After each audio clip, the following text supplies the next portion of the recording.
तो भाइयों, आज का वीडियो जो है वो हम दो चीज़ों पे फोकस कर रहे हैं, जिसमें हमने दो पॉइंट रखे हैं मेजरली डिस्कस करने के लिए।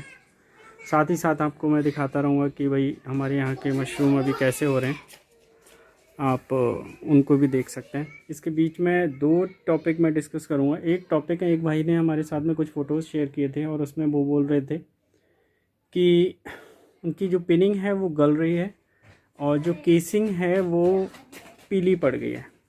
तो एक तो ये टॉपिक है। दूसरा जो टॉपिक है वो हमने 2 दिसंबर को डिस्कस किया था, 2 दिसंबर वाले वीडियो में डिस्कस किया था, जिसमें मेरे को किसी भाई ने सजेस्ट किया था कि ये जो शेप है, ये जो मटके वाली शेप है, नीचे की तरफ मोटे हो जाते हैं, ऊपर पतले रह जाते हैं, ये ऑक्सीजन की कमी से है। तो इसका हम एनालिसिस करेंगे कि भाई वो सही थे या फिर मतलब क्या करना चाहिए इस केस के लिए। तो सबसे पहले हम आते हैं पहले टॉपिक की तरफ। तो पहले टॉपिक में क्या था कि उन्होंने मुर्गा फार्म को कन्वर्ट किया हुआ था मशरूम फार्म के लिए। तो पहली चीज़ तो ये है कि जब भी आप इस तरीके का कोई डिसीजन लें तो स्टेरिलाइजेशन का पूरा ध्यान रखें कि भाई जो भी जगह यूज़ कर रहे हैं वो प्रॉपर्ली स्टेरिलाइज है। यूजुअली वो तो ध्यान रखा होगा होपफुली उन्होंने, लेकिन जब हम मुर्गे फार्म जैसी जगह पे मशरूम उगाते हैं तो मशरूम को बहुत ज़्यादा साफ़ सफाई चाहिए होती है। मशरूम में अगर ज़रा सी भी थोड़ी सी फंगस कोई दूसरी आ गई तो वो आपके प्रोडक्शन को हिट कर सकती है। और मैं इस वीडियो के ऊपर ओवरलैप करने की कोशिश करूँगा। उन्होंने जो 3-4 फ़ोटोज़ शेयर किए थे मेरे साथ, तो मुझे जो लगा था उन्होंने पॉलीथीन बैग्स में लगा रखे थे। जो मुझे कंसर्न लगा वो लगा था पानी का। मेजरली जो पानी का स्प्रे हो रहा था वो पानी थैली के साथ साथ नीचे जा रहा है, और उनकी जो केसिंग थी उसमें भी मुझे लगा था कि थोड़ा सा स्टेरिलाइजेशन का कंसर्न है, जिसकी वजह से उनका जो केसिंग थी वो ख़राब हो गई, पीली पड़ गई, और पीली पड़ने के साथ साथ वो कंपोस्ट में जाने लगी, जिसकी वजह से उनकी पिनिंग जो थी वो सारी गल गई और ऊपर का हिस्सा जो भी केसिंग का था वो भी पीला पड़ गया। तो मैंने उनको सजेस्ट ये किया था स्टार्टिंग में कि आप बावस्टीन का स्प्रे करके देख लो, लेकिन जब मैंने फ़ोटोज़ देखे तो उनकी मतलब थोड़ी सी हालत ख़राब लगी। तो उन्होंने खुद ही कहा क्या हम इसको केसिंग को हटा के दोबारा लगा सकते हैं। तो केसिंग को दोबारा लगाना में भी बहुत बड़ा रिस्क है, क्योंकि आप पूरी केसिंग हटाएंगे जिससे माइसीलियम ब्रेक होने के चांसेस हैं, और जो केसिंग रन हो चुकी है वो केसिंग दोबारा से रन होगी। अगर आप दोबारा से भी केसिंग हटा के दोबारा से डालेंगे तो केस रन दोबारा से होगा, टाइम ज़्यादा लगेगा, आपका एफ़र्ट ज़्यादा लगेगा और रिस्क तो है ही है। तो आप लोगों ने में से किसी ने इस तरीके की प्रॉब्लम अगर फेस करी हो और अपने सजेशन देना चाहें तो वो भाई भी ये वीडियो होपफुली देखेंगे, तो आप अपने सजेशन कमेंट बॉक्स में डाल सकते हैं। और जो कमेंट बॉक्स में आप अपने डालेंगे उनको हम हो सकता है कि नेक्स्ट वीडियो में इसी तरीके से इंक्लूड करें, जैसे कि हमने ये वाला कमेंट इंक्लूड किया है। तो होपफुली उनको सोल्यूशन मिल जाएगा और उनको कोई बहुत बड़ा नुकसान नहीं होगा।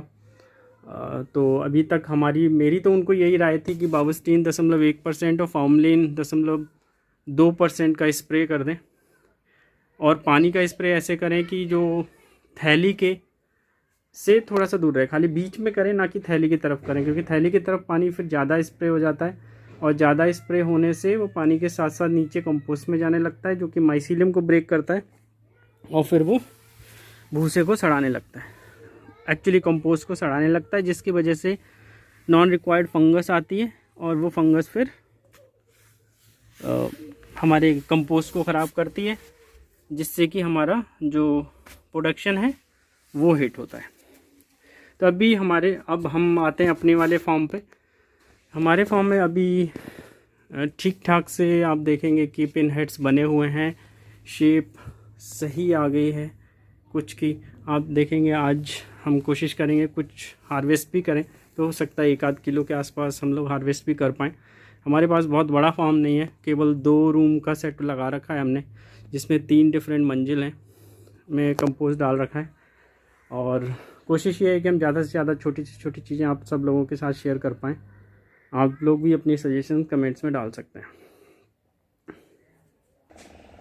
ये देखिए इनका साइज़ देखिए, ये 4-5 सेंटीमीटर डायमीटर से भी बड़े हो गए हैं। बट हम लोगों ने बस एक दिन लेट कर दिया hopefully, but I think size इनका फिर भी ठीक है। अभी खुले नहीं हैं तो इनको हम अभी भी हार्वेस्ट कर सकते हैं।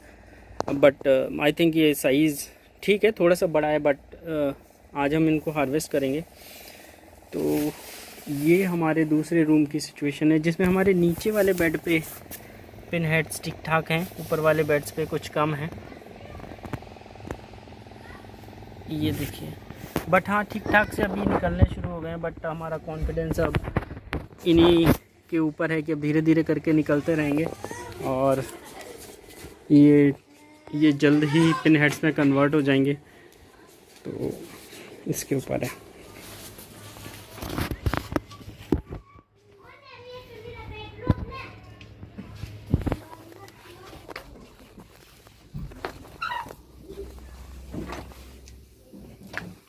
तो एक ये है। बाकी अब हम दूसरे टॉपिक पे आते हैं। ओह ये तो दिख नहीं रहा, चलिए कोई नहीं। अब मैं इसको ओके फ्लैश ऑन करने के बाद ही साइज़ दिखाई दिया, आप देख सकते हैं साइज़ परफेक्ट है इसका हार्वेस्ट करने के लिए। तो अब हम आते हैं दूसरे टॉपिक के ऊपर। जो टॉपिक हमने बोला लास्ट वीडियो में डिस्कस किया था 2 दिसंबर वाले में, जिसमें कहा गया था कि अगर मतलब मेरे फ्रेंड ने सजेस्ट किया था कि अगर ऑक्सीजन की कमी होती है तो ये नीचे से शेप ख़राब हो जाती है, नीचे वाला हिस्सा मोटा हो जाता है, ऊपर का हिस्सा पतला हो जाता है। लेकिन फिर कमेंट्स में कुछ भाइयों ने मेरे को सजेस्ट किया कि ऐसा नहीं है, जहाँ पे ऑक्सीजन की कमी होती है वहाँ पे जो नीचे वाला हिस्सा है वो पतला रह जाता है और ऊपर से छतरी जल्दी खुल जाती है। तो अब इन दोनों के कंपैरिजन में जब हमने अपने आप से ऑब्ज़र्व किया तो हमारे जिनकी भी शेप हमें ख़राब लग रही थी, जो वो मैं अभी आपको दिखाता हूँ वो कौन कौन से मशरूम थे जिनमें मैंने 2 दिसंबर को दिखाए थे। फिर आगे का डिस्कशन करता है। आप लोगों ने देखा होगा कि पिछली बार मैंने ये सारे जो मशरूम हैं इनको आपको दिखाया था, जिनकी नीचे की डंडी पतली हो रही थी, कुछ इस तरीके की हो रही थी। जैसे आप इनमें देख सकते हैं कि नीचे की तरफ मोटे हैं, इस मटके की तरह शेप थी इनकी। तो मतलब मेरा जो ऑब्जर्वेशन है वो हमको जो कमेंट सेक्शन में भाइयों ने बताया था वो मतलब वैलिड लगा। मैं वैलिड अभी इसलिए कहूँगा कि हमारे ऑब्जर्वेशन के हिसाब से भी वही प्रूफ हो रहा है कि नीचे के ऑल्दो यहाँ पे आप देखेंगे कि इनमें भी कुछ उसी तरीके का है, नीचे से मोटे हैं, ऊपर भी लगभग बराबर शेप है, बराबर साइज़ है। बट अगर आप ये देखेंगे ये वाले ये चेंज हो चुके हैं, इनकी ऊपर की गुंडी अब प्रॉपर साइज़ में आ चुकी है। और अगर आगे और देखेंगे तो ये वाले परफेक्ट शेप में आ चुके हैं। तो ऑक्सीजन की कमी से जो मुझे प्रूफ हुआ है वो ये प्रूफ हुआ है कि ऑक्सीजन की कमी से डंडी पतली होती है। मैंने अभी देखा नहीं है तो I can't say that, but इसमें ऑक्सीजन की कमी नहीं है, ये तो प्रूफ हो ही गया क्योंकि ये अपने प्रॉपर शेप में आ जा रहे हैं।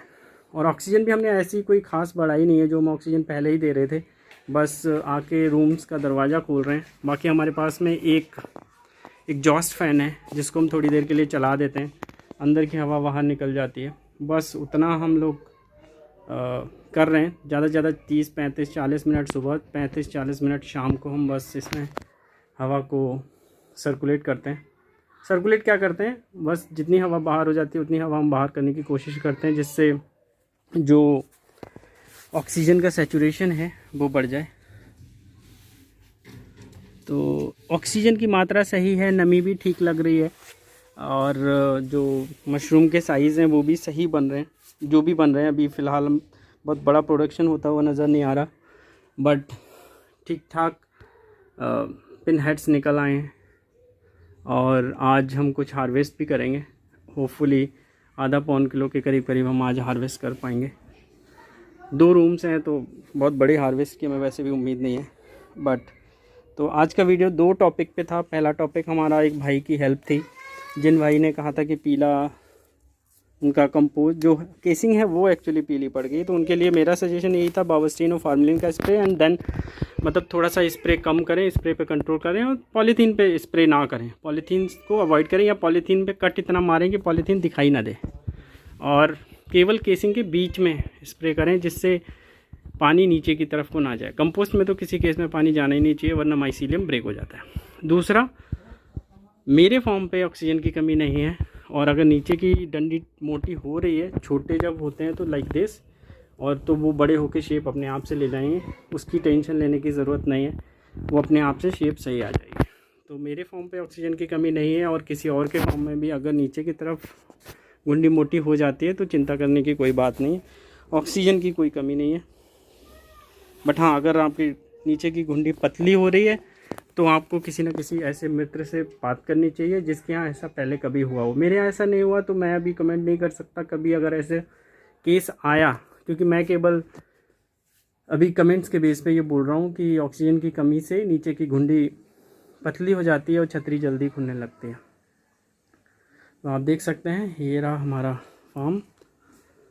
अब हम, आप लोग प्लीज़ वीडियो को लाइक करिए। कुछ और किसी टॉपिक के ऊपर वीडियो बनाना हो तो मुझे प्लीज़ सजेस्ट करिए, अपने कमेंट सजेशन कमेंट बॉक्स में ड्रॉप करिए, मैं रिप्लाई करने की कोशिश करूँगा। वीडियो लाइक एंड शेयर करिए। कुछ और कमेंट हो, कुछ और सजेशन हो, कुछ कॉन्ट्राडिक्टरी हो, जो मतलब मान लिया मेरे पॉइंट ऑफ व्यू से नेगेटिव हो बट आपके पॉइंट ऑफ व्यू में कुछ और हो, तो आप अपने कमेंट भी कमेंट सेक्शन में डाल सकते हैं। मैं कोशिश ये करूँगा मैं अपने ऑब्जर्वेशन के हिसाब से उस पर पॉइंट बताऊँ। सब लोग अपने ऑब्जर्वेशन के हिसाब से ही वैसे बताते हैं, जिनकी जो एक्सपीरियंस किया होता है उसी तरीके से बताते हैं। तो मेरा एक्सपीरियंस ऑक्सीजन के बारे में ये है कि इसमें ऑक्सीजन की कमी नहीं है। बाकी आप पेज को, वीडियो को लाइक करिए, यूट्यूब चैनल सब्सक्राइब करिए और प्लीज़ शेयर करते रहिए, और दूसरे फ्रेंड से भी इसको पेज को लाइक करने के लिए कहिए जिनको मशरूम की खेती करनी है। कोशिश हमारी यही है कि छोटी से छोटी चीज़ें हम शेयर कर पाएँ, छोटे से छोटे टॉपिक हम कवर कर पाएँ। आज के लिए बस इतना ही। Thank you.